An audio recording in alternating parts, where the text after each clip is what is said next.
Gözlerim açıldığında güneş dokunur tenime.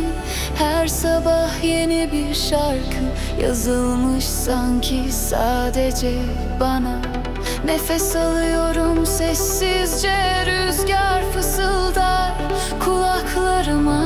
Her an bir hediye gibi saklı durur avuçlarımda.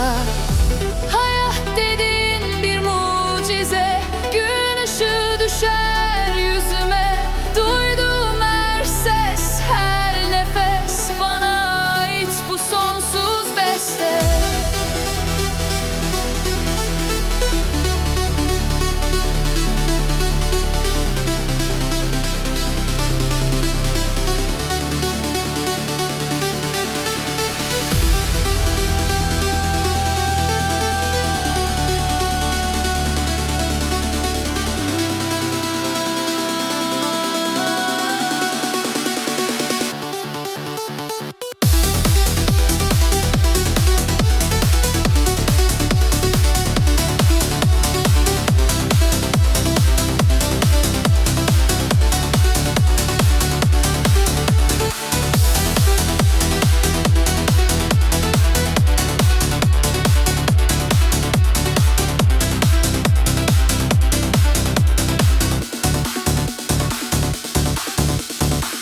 Zaman akıp giderken anı yakala ellerinde.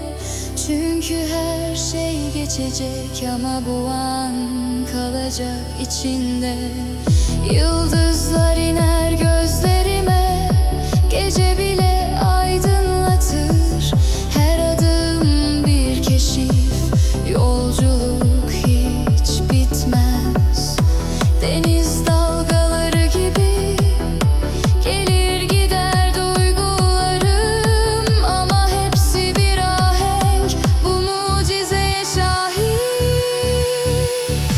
Hayat dediğin bir mucize, gün ışığı düşer yüzüme. Duyduğum her ses, her nefes bana ait bu sonsuz beste.